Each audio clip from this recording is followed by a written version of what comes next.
सुंदरवन के जंगल में नीली चिड़िया अपने माता पिता के साथ रहा करती थी। उसका पिता बंटी कबूतर जंगल में अखबार बेचने का काम किया करता था। एक दिन की बात है, जब सुबह सुबह बंटी कबूतर अखबार बेचने जा रहा था कि तभी रास्ते पर उसका एक कार से एक्सीडेंट हो जाता है।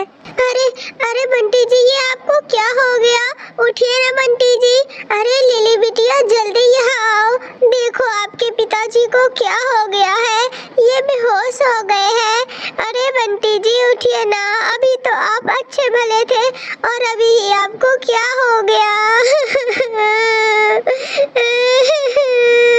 मम्मा मम्मा, आप रोना बंद करो, हम पापा को लेकर अस्पताल चलते हैं मम्मा। फिर टुनटुनी चिड़िया और उसकी बेटी बंटी कबूतर को लेकर अस्पताल जाती है और फिर वहां जाकर बंटी कबूतर के चेकअप के बाद उसे पता लगता है कि बंटी कबूतर का आधा शरीर तो काम करना ही बंद कर दिया है। मेरे प्यारे दोस्तों, तब तक आप लोग कमेंट सेक्शन में बताएं कि 62 - 33 कितना होता है। देखिए जी टुनटुनी जी, मैंने आपके पति को लेकर दवाई तो लिख दिया है, मगर अभी तो इनका कंडीशन ठीक नहीं है, लेकिन मैंने दवाई लिख दिया है। अगर भगवान ने चाहा तो ये जल्द ही ठीक हो जाएंगे, आप लोग चिंता मत करना। फिर दुखी मन से टुनटुनी चिड़िया अपने पति बंटी कबूतर को लेकर घर लौटती है। देखिए जी, अब आप आराम कीजिए, मैं अब जल्दी से जाकर भोजन बना लेती हूँ, काफी देर हो गई है। अरे लिली की अम्मा, अब तुम ही बताओ जरा मुझे, मैं ऐसी जिंदगी जीकर क्या करूँगा? इससे तो अच्छा होता कि मैं मर ही जाता। अब तो मैं तुम लोगों पर बोझ बन चुका हूँ। एक काम करो टुनटुनी, तुम मुझे जहर देकर मार दो। अरे खबरदार बंटी जी, अगर दोबारा आपने ऐसी बातें अपनी मुंह से निकाली तो ऐसे निराश होने से तो बीमारियां और भी ज्यादा बढ़ेगी। देखना आप तुरंत ठीक हो जाओगे और ठीक होकर फिर से पहले ही की तरह काम करने लगोगे जी। मैंने अपनी लिली बिटिया के लिए बहुत बड़े बड़े सपने देख रखे थे। सोचा था अब की बार बहुत धूमधाम से अपनी बिटिया की शादी करूंगा, मगर अब तो मैं कोई काम ही नहीं कर सकता। ना जाने मुझे ऊपर वाले ने मेरी किस गलती की सजा दी है। अरे बंटी जी, अगर आप इस तरह अपना हिम्मत हारोगे तो फिर कैसे काम चलेगा? अब चलो जल्दी से दवाइयाँ खा लो और फिर आराम करो, आप जल्दी ही ठीक हो जाओगे। ऐसे टुनटुनी चिड़िया अपने पति को हिम्मत देती है और खुद दूसरे कमरे में जाकर फुट फुट कर रोने लगती है। हे भगवान जी, पता नहीं हमारे हंसते खेलते परिवार को किसकी नजर लग गई।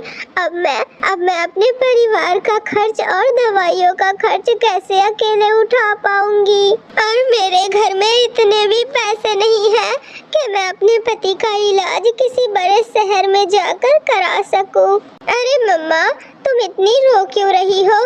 चुप हो जाओ, तुम रो मत, मैं हूँ ना, तुम चिंता मत करो, सब ठीक हो जाएगा। अब हमें ही अपने परिवार का खर्च उठाना पड़ेगा और कोई न कोई काम करना होगा। इसी तरह से कई दिन गुजर जाते हैं, लेकिन अभी तक टुनटुनी चिड़िया को कुछ भी समझ में नहीं आ रहा था कि वो कौन सा काम स्टार्ट करे। फिर एक दिन लिली चिड़िया जब बाजार आती है तब वो देखती है कि बाजार में गोलगप्पे की रेहड़ी पर बहुत सारे पक्षियों की भीड़ लगी हुई है और सभी पक्षी गोलगप्पे खा रहे हैं।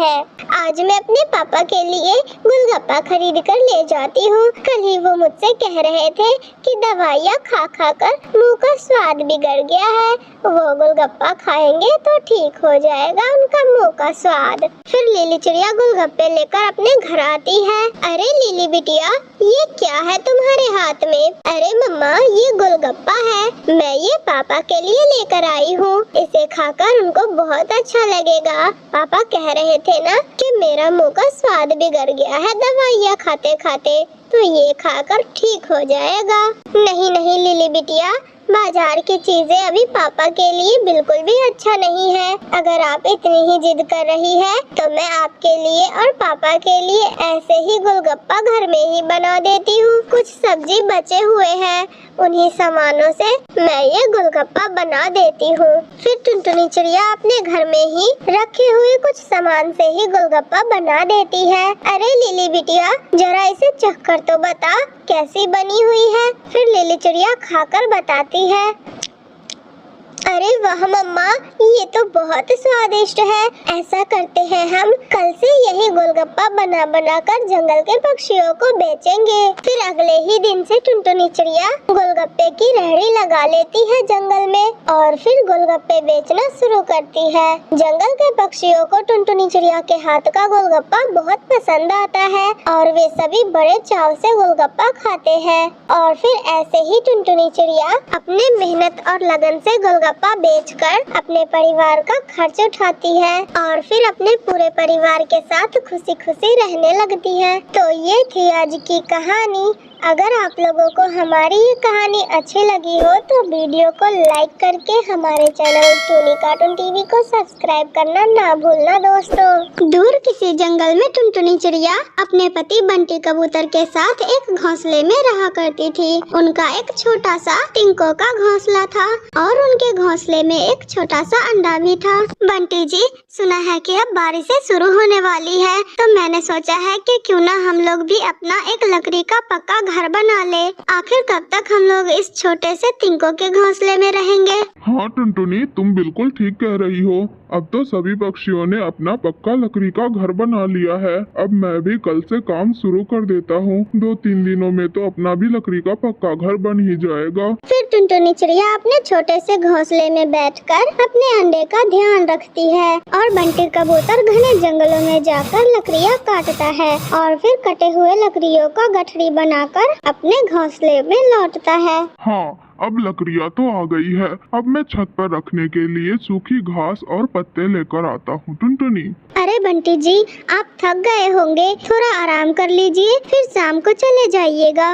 नहीं टुनटुनी, मैं काम करके ही आराम करूँगा। अभी मैं जाता हूँ। बंटी कबूतर घास और पत्ते लेने के लिए उड़ता है। इधर कालू कौवा और गोरी कौवी अपने घोंसले में बैठे बंटी कबूतर को देख रहे थे।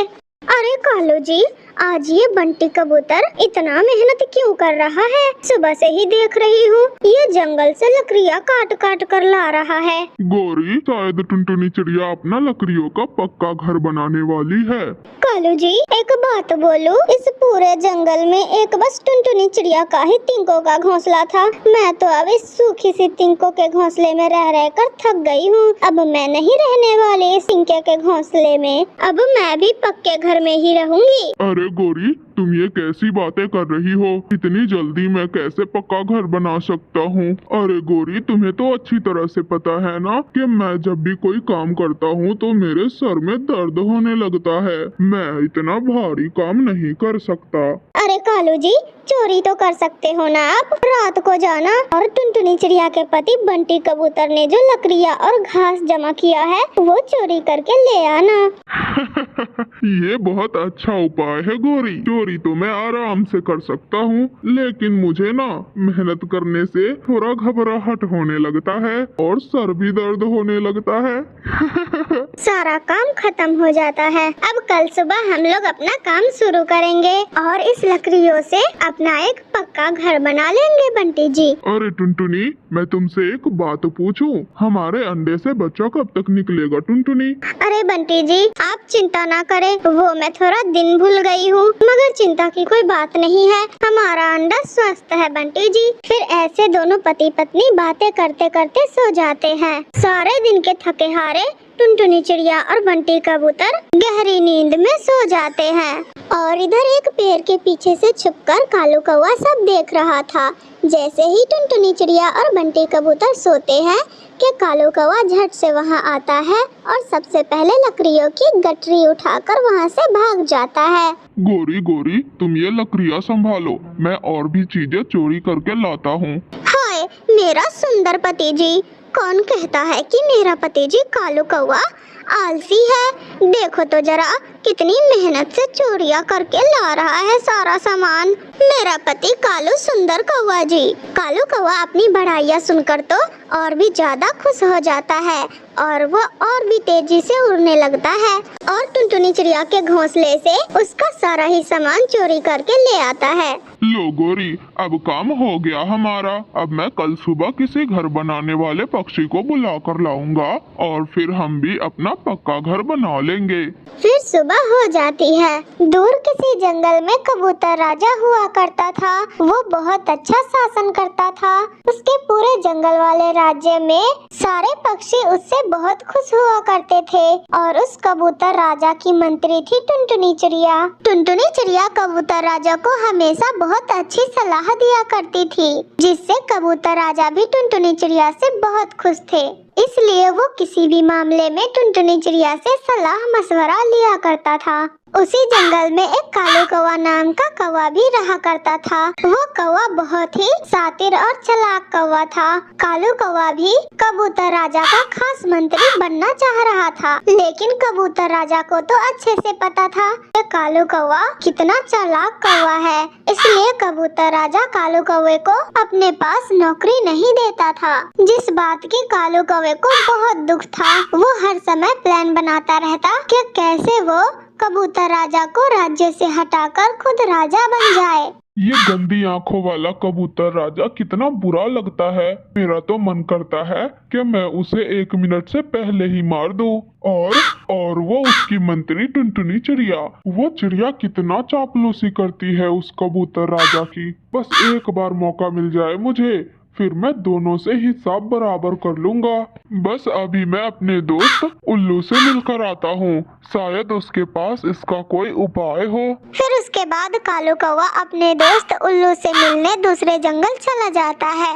क्या हाल है दोस्त कालू कौवे, आज कैसे आना हुआ हमारे जंगल? बस उल्लू यार, तुम्हारी याद बहुत आ रही थी, इसलिए तुमसे मिलने चला आया। बिना किसी काम के, बगैर मतलब के तो तुम यहाँ कभी नहीं आ सकते। अब बता भी दो कि क्यों आए हो यहाँ। अच्छा उल्लू यार, जब तुम इतना कह ही रहे हो तो मैं बता देता हूँ। उल्लू दोस्त, तुम तो जानते ही हो मेरे जंगल के कबूतर राजा को, मुझे न वो बिल्कुल भी अच्छे नहीं लगते, और उसकी मंत्री जो है टुनटुनी चिड़िया, वो तो मुझे उससे भी बुरी लगती है। मैं चाहता हूँ कि किसी भी तरह से उस जंगल का राजा मैं बन जाऊँ। अब तुम ही बताओ उल्लू दोस्त कि अब मैं क्या करूँ? अरे बस इतनी सी बात, ये तो कोई मसला ही नहीं है। तुम ये देखो, मेरे पास जहरीले पत्ते पड़े हुए हैं, तुम ये ले जाओ और उस कबूतर राजा के खाना में मिला देना और इल्जाम लगा देना उसकी मंत्री टुनटुनी चिड़िया पर। फिर देखना तुम्हारे रास्ते से वो दोनों कैसे हट जाते हैं। अरे वाह उल्लू यार, तुम्हारा बहुत बहुत धन्यवाद। अब मैं जाता हूँ, तुम भी आना मेरे जंगल कभी। हाँ हाँ, जब तुम राजा बन जाओगे उस जंगल का, तब मैं जरूर आऊंगा। फिर कालू कौवा उस जंगल से वो जहरीले पत्ते लेकर चला आता है। अब मैं इन जहरीले पत्तों को उस कबूतर राजा के खाना में कैसे मिलाऊं? वो टुनटुनी चिड़िया जो है, वो तो हर समय कबूतर राजा के सर पर सवार रहती है। मुझे पहले अपने रास्ते से इस टुनटुनी चिड़िया को हटाना होगा। मुझे कुछ न कुछ तो दिमाग लगाना ही होगा, जिससे कि वो टुनटुनी चिड़िया मेरे रास्ते से हट जाए और मैं कबूतर राजा के खाने में जहर मिला दूं। फिर रात हो जाती है और रात को कालू कौवा अपने शातिर दिमाग में कुछ सोचता है और फिर सो जाता है। और फिर सुबह हो जाती है और फिर कालू कौवा सीधा टुनटुनी चिड़िया के पास जाता है। टुनटुनी, क्या कर रही हो बैठी बैठी? कुछ नहीं कालू भाई, बस मैं अभी कबूतर राजा के पास ही जा रही थी। तुम सुनाओ, क्या हाल है? सब ठीक है ना? आज तो तुम सुबह सवेरे ही उठ गए। हाँ टुनटुनी, आज वो मैं तुम्हें तुम्हारी बहन का संदेश सुनाने आया हूँ। मैं कल जंगल के पूर्व वाले दिशा में गया था, वहाँ मुझे तुम्हारी बहन मिली और वो मुझसे कह रही थी कि मेरी बहन टुनटुनी चिड़िया को मेरा संदेश दे देना, मुझे उससे कुछ जरूरी बात करनी है। टुनटुनी, मुझे तो तुम्हारी बहन का तबीयत कुछ ठीक नहीं लग रहा था। टुनटुनी, तुम आज जरूर चली जाना, बल्कि मैं तो कहता हूँ कि तुम अभी ही चली जाओ। मैं अभी कबूतर राजा को बता आता हूँ। कालू भाई, मेरी बहन कुछ ज्यादा बीमार तो नहीं थी ना? टुनटुनी, मुझे तो कुछ ज्यादा ही बीमार लग रही थी। ठीक है, तो फिर मैं अभी जाती हूँ। आप कबूतर राजा से बता देना कि मैं शाम तक लौट आऊंगी। हाँ हाँ टुनटुनी, तुम बेफिक्र होकर जाओ, मैं अभी जाकर कबूतर राजा को बता देता हूँ। फिर टुनटुनी चिड़िया अपनी बहन से मिलने चली जाती है और इधर कालू कौवा अपने घोंसले में वो जहरीले पत्ते लेने चला जाता है जो वो अपने दोस्त उल्लू से लेकर आया था। टुनटुनी चिड़िया जब अपनी बहन नीलो चिड़िया से मिलने दूसरे जंगल में जाती है तो वो देखती है कि उसकी बहन बिल्कुल स्वस्थ है। नीलो दीदी, तुम तो बिल्कुल ठीक लग रही हो। फिर उस कालू कौवे ने मुझसे ऐसा क्यों कहा कि तुम बहुत बीमार हो? कालू कौवा, वो तो मुझसे मिला भी नहीं, फिर उसने तुमसे ऐसा क्यों कहा? टुनटुनी चिड़िया बहुत परेशान हो जाती है। नीलो दीदी, मुझे जल्दी से मेरे जंगल जाना होगा। लगता है कालू कौवे ने कोई चाल चली है। फिर टुनटुनी चिड़िया जल्दी से अपने जंगल जाती है वापस। मैं भी जाकर देखती हूँ जरा, कहीं मेरी छोटी बहन कोई मुसीबत में तो नहीं। फिर टुनटुनी चिड़िया की बड़ी बहन नीलो चिड़िया भी जाती है और इधर दूसरी तरफ कालू कौवा कबूतर राजा के खाने में वो जहरीले पत्ते मिला देता है और फिर तभी कबूतर राजा खाना खाने के लिए वहाँ आ जाता है। आज ये टुनटुनी नहीं आई अभी तक। कबूतर राजा जी, टुनटुनी चिड़िया तो अभी अभी ये खाना रख कर गई है, कह रही थी कि मैं अभी आती हूँ। और फिर कबूतर राजा वो जहरीला खाना खा लेते हैं। फिर कुछ ही देर में उन जहरीले पत्तों का असर कबूतर राजा पर होने लगता है और कालू कौवा वहाँ से तुरंत उड़ जाता है और बेचारे कबूतर राजा तड़पते रह जाते। देखो टुनटुनी चिड़िया, मैं तो अभी के अभी अपना पैसा लेकर ही जाऊंगा। कौवे भाई, रहम करे मुझ गरीब चिड़िया पर। मेरी बेटी के एडमिशन की कल आखिरी तारीख है। मैं 1 महीने में आपका सारा पैसा चुकता कर दूंगी। ऐसा नहीं होगा, मुझे शाम से पहले पहले अपना सारा पैसा चाहिए, वरना मैं कुछ भी कर सकता हूँ टुनटुनी चिड़िया। टुनटुनी चिड़िया ने अपनी बेटी के पढ़ाई के लिए कालू कौवे से कुछ पैसे उधार ली हुई थी, लेकिन कालू कौवा अब टुनटुनी चिड़िया को धमका रहा था।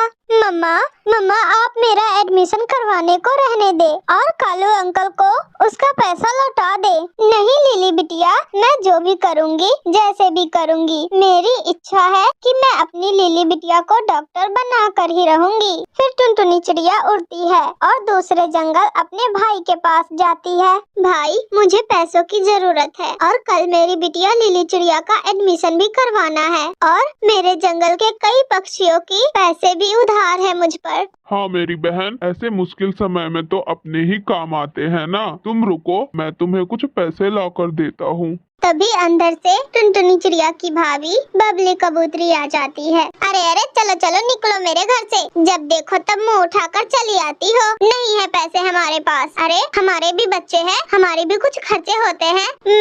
भाभी, मैं तो भाई से उधार लेने आई थी पैसे, फिर लौटा दूंगी। बबली, दे जाएगी मेरी बहन पैसे, और अगर मेरी भांजी लिली चिड़िया पर लिखकर डॉक्टर बनेगी तो हमारा ही तो नाम रोशन होगा ना। अरे मुझे कोई जरूरत नहीं है नाम रोशन करवाने की। चल चल निकल तू मेरे घर से, निकल। टुनटुनी चिड़िया की भाभी बबली कबूतरी उसे अपने घर से धक्के दे देकर निकाल देती है। बेचारी परेशान माँ टुनटुनी एक आखिरी उम्मीद लेकर मिठू तोते के पास जाती है। मिठू तोते भाई, मेरी बेटी का एडमिशन है कल, और अगर टाइम पर पैसे जमा नहीं हुआ तो मेरी बिटिया का भविष्य जाया हो जाएगा और मेरे सालों की मेहनत मिट्टी में मिल जाएगी। टुनटुनी बहन, तुम चिंता ना करो, हरियाली के पास कुछ पैसे बचे हुए हैं। मैं आज शाम को तुम्हारे घर पर आऊंगा और मैं बंदोबस्त कर दूंगा। मिठू तोते भाई, मैं आपका ये एहसान सारी उम्र याद रखूंगी। फिर टुनटुनी चिड़िया अपने घर आती है और जो थोड़े बहुत पैसे बचे हुए थे उन पैसों से कौवों का कर्ज चुकता कर देती है।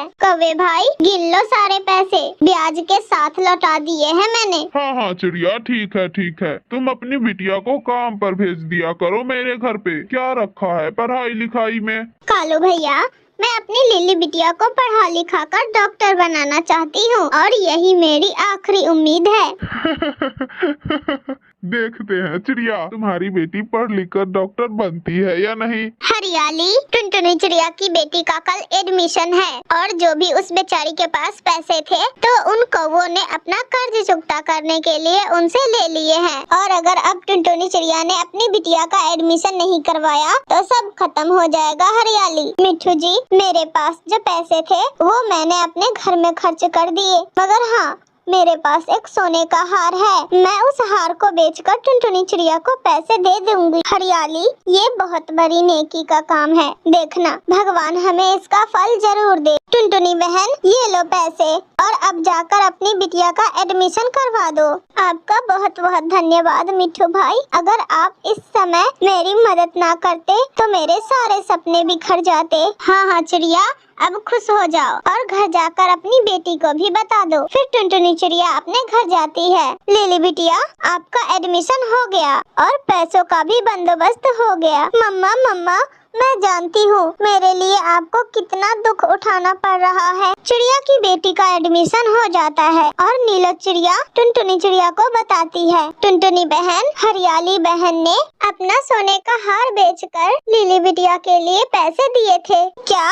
मगर मिठू तोते ने तो इसके बारे में मुझे कुछ नहीं बताया। हाँ टुनटुनी बहन, क्योंकि वो आपसे दिल से हमदर्दी करते हैं और वो नहीं चाहते थे कि आपकी बिटिया का एडमिशन ना हो। ऐसे ही कई साल बीत जाते हैं और टुनटुनी चिड़िया की बेटी पढ़ लिख कर डॉक्टर बन जाती है और अपना अस्पताल बना लेती है अपने जंगल में। पूरे जंगल के पक्षी टुनटुनी चिड़िया की बिटिया पर नाज कर रहे थे। मम्मा मम्मा, ये रही मेरी पहली कमाई, आप इन पैसों से हरियाली आंटी का हार लौटा दे उन्हें। हाँ मेरी बच्ची, मैं ऐसा ही करूँगी। फिर टुनटुनी चिड़िया सुनार के दुकान पर जाती है और वही हार दुगने दामों में खरीदकर हरियाली तोती को लौटाने जाती है। हरियाली बहन, ये लो आपका हार, जिसे बेचकर आपने मेरी मदद की थी। हाँ, मगर आपको ये सब किसने बताया? मुझे नीलो चिड़िया ने उसी दिन बता दिया था सब कुछ। धन्यवाद हरियाली बहन, मेरे मुश्किल दिनों में मेरा साथ देने के लिए। लिली चिड़िया सबका ख्याल रखती थी और अपने जंगल के पक्षियों से पैसे भी नहीं लेती थी दवाइयों के। जैसे कालू कौवा आज बिना पैसों के ही लिली चिड़िया से दवाइयाँ लेने आया था। कालू अंकल, ये लो, ये रही आपकी दवाइयाँ। कालू अंकल, वक्त गुजर जाता है मगर यादें बाकी रह जाती है। कालू कौवा बहुत शर्मिंदा हो रहा था और अपना सर झुकाए वहाँ पर बैठा था। टुनटुनी चिड़िया ने अपने मेहनत से दुख सुख झेलकर अपनी बिटिया को डॉक्टर बनाया था। मेरे प्यारे दोस्तों, अगर आप लोगों को हमारी ये कहानी अच्छी लगी हो तो वीडियो को लाइक करके हमारे चैनल टूनी कार्टून टीवी को सब्सक्राइब करना। टुनटुनी बहू, अरे ओ टुनटुनी बहू, देखो भूरी काकी आई है हमारे घर पे, जरा 2 कप चाय बना कर लाओ तो।